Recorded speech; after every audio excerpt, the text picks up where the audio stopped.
Hello, everyone, and welcome back to Everyday English Podcast, where learning English is easy, natural, and fun. I'm Emily. Hi, Emily. Hi, everyone. It's wonderful to be here again with all our amazing listeners. How are you today, Paul? I'm fantastic. The sun's out, my coffee's strong, and I'm ready for another great episode. How about you? I'm excited too because today's topic is a big one, something every English learner asks about. Oh, that sounds serious. What are we talking about? Today, we're going to learn how to sound more like a native speaker. Wow, that's a popular goal. But it's not about being perfect, right? Exactly. It's about sounding clear, natural, and confident, not robotic. I like that. You don't have to copy someone's accent. You just want your English to flow smoothly. Exactly.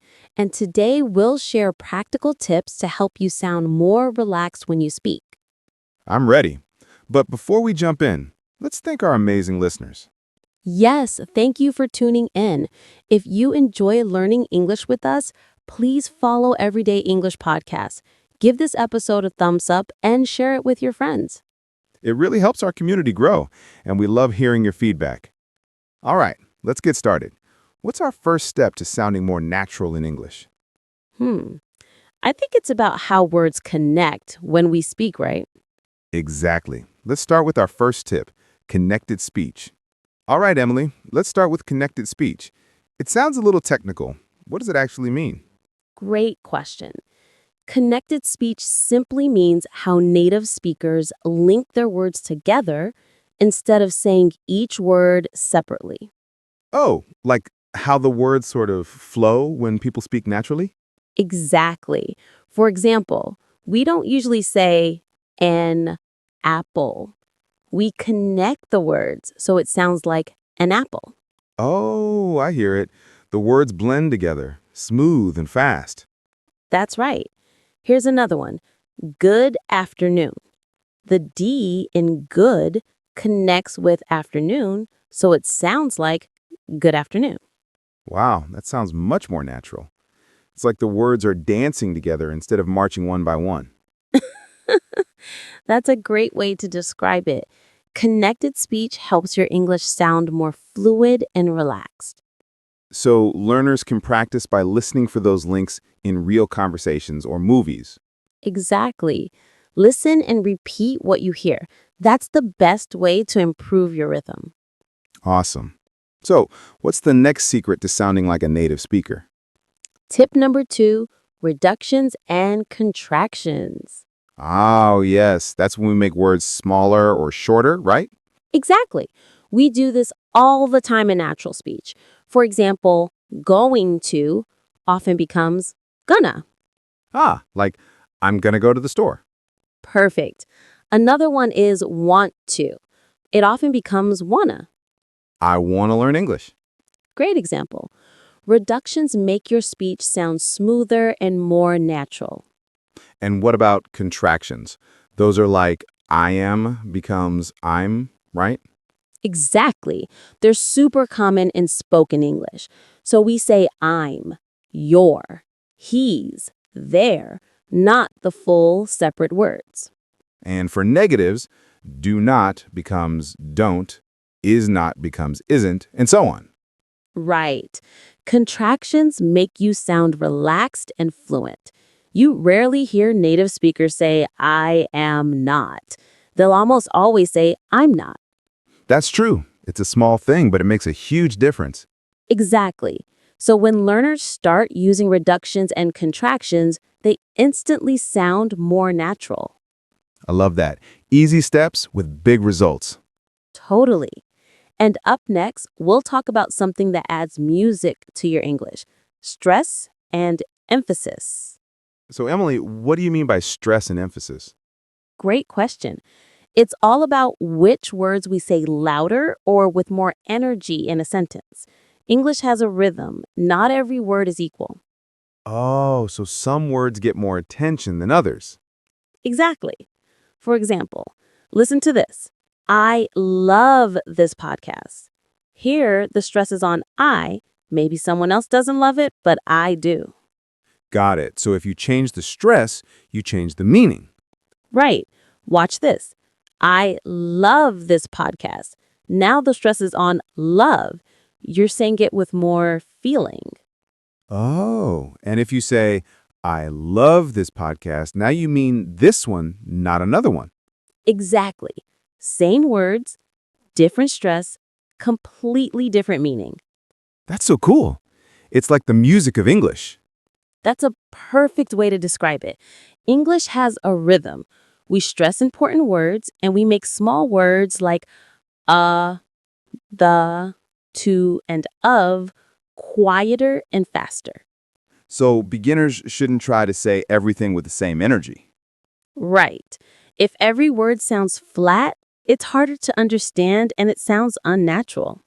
So the tip is, listen for the melody of English and copy how native speakers stress their words. Yes. And here's a small practice trick. Say a sentence with different stresses and notice how the meaning changes. Like a mini pronunciation workout. Exactly. It's fun and helps you feel the rhythm of real English. Okay, I'm ready to sound more musical. What's next on our list? Our next topic is a big one. Accents. Ooh, that's always interesting. There's so many types of English around the world. Yes, and that's what makes English beautiful. Let's talk about that next. All right, Emily, you mentioned accents. That's such a big topic. There's so many kinds of English in the world. Absolutely. There's American English, British English, Australian English, Canadian English, and even within one country, there are many different regional accents. Yeah, like in the US, a New York accent sounds totally different from a Texas accent. Exactly. And in the UK, someone from London sounds very different from someone from Scotland. So, what should learners do? Pick one accent to copy. Great question. The short answer is don't worry about having a perfect accent. The goal is to be clear and confident, not to sound like a Hollywood actor. I like that. Your accent is part of who you are. Exactly. It shows your background and your story. The more important thing is communication, being understood. So, instead of chasing one accent, we can just listen to many and learn from them. Yes, listen to English from different countries, podcasts, songs, YouTube videos. It helps your ear get used to many voices. I love that advice. Okay, what's next? Next, let's talk about something really fun, slang. Oh, slang, the words people use with their friends that don't always show up in textbooks. Exactly. Slang makes your English sound more modern and relaxed, but you have to be careful when using it. Because slang can change quickly, right? Yes, it changes all the time. But there are few safe common ones you can use. For example, cool means something is good or impressive. Like, this song is cool. Perfect. Another one is awesome. That movie was awesome. Oh, I use that one a lot. What about something newer? People sometimes say lit to mean exciting or excellent. That party was lit, but that one's super informal, so don't use it in a business meeting. Noted. Slang for friends, not for bosses. Exactly. Start with safe words like cool or awesome before trying trendier slang. So the key is listen first and use carefully. You got it. Okay, ready for the next tip? Always. What's next? Next, let's talk about set phrases, groups of words we often say together, like one unit. Oh, like, how are you? Or, see you later. Exactly. We don't build them word by word, we just know them as full expressions. That's smart. So instead of thinking how plus are plus you, I just remember how are you as one sound. Right. Learning these chunks helps you speak faster and more naturally. Can you give us a few more? Sure. Have a nice day. What do you think? I'm not sure. Can you help me, please? All are great set phrases. I like this one. Set phrase equals set you free. Exactly. When you learn them, you don't have to think so much. They just come out naturally. Awesome. So now we've covered connected speech, contractions, stress, accents, slang, set phrases. What's next? Next, our power words and rhythm. These will make your English sound strong and interesting. All right, Emily, what's next on our list? Now we're talking about power words, the words that make your English more colorful and interesting. Power words. That sounds exciting. Do they give us superpowers? In a way, yes. Power words make your sentences stronger. Instead of saying good, you can say amazing or fantastic. Oh, so instead of the food was good, I could say the food was delicious. Exactly. It sounds much more vivid and natural. And instead of bad, you can say awful or terrible. Right. The movie was terrible. That paints a clearer picture. Perfect. These words add emotion and detail. They help listeners feel what you mean. So I can also say huge instead of big, or ecstatic instead of happy. You're a power word master already. Just remember, you don't need to memorize hundreds of them. Learn a few and use them naturally. Got it. Strong words, simple rules. Exactly. Now let's talk about rhythm and pauses. Ah, the music of English again. Yes, many learners think speaking fast means sounding native, but that's not true. Really? So it's okay to slow down? Definitely. Native speakers change their speed, sometimes fast, sometimes slow, and they use pauses. Like, I have good news. That little pause makes it sound more dramatic. Exactly. Pauses give meaning, emotion, and clarity. Don't be afraid of silence. It's part of natural speech. So it's not about speed, it's about rhythm. Perfect. Breathe, pause, and speak clearly. That's the real secret. I love that. Okay, what's next? Next is something really practical, formal versus informal English. Ah, yes, knowing when to say, hey, what's up? And when to say, good morning, how are you today? Exactly. Use informal English with friends and family. That's where slang and contractions are perfect. And formal English for work, interviews, or professional settings. Right. For example, instead of wanna grab lunch, you might say, would you like to have lunch together? Much more polite and safer in a business situation. Yes. The trick is to know your audience, who you're talking to, and where you are.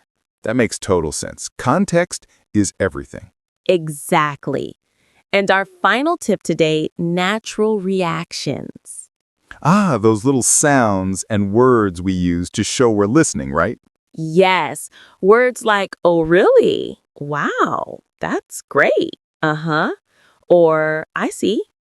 These small responses make conversations sound alive and natural.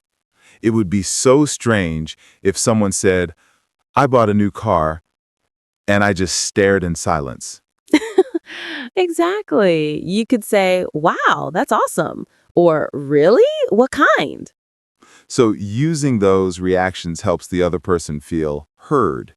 Yes, and it keeps the flow of conversation natural and friendly. That's such a simple but powerful skill. It is. So let's quickly review what we learned today. Okay, we talked about connected speech, contractions, stress, accents, slang, set phrases, power words, rhythm, formality, and natural reactions. Wow, that's quite a list. But remember, you don't have to do everything at once. Exactly. Choose one or two tips this week and practice them. Maybe start using more contractions or try a few new power words. Every small step makes you sound more fluent and confident. Absolutely. And remember, your goal isn't to sound perfect. It's to sound natural, clear, and comfortable. Perfectly said, Emily. Thank you. And to our wonderful listeners, if you found today's episode helpful, please follow Everyday English Podcast, give us a thumbs up, and share it with your friends who are learning English. It really helps our community grow, and we love reading your comments. Tell us, which tip are you going to practice first? And remember, be confident, be curious, and enjoy the sound of your own English. That's beautiful. Keep learning, keep smiling, and keep speaking every day. See you next time on Everyday English Podcast. Bye, everyone. Bye.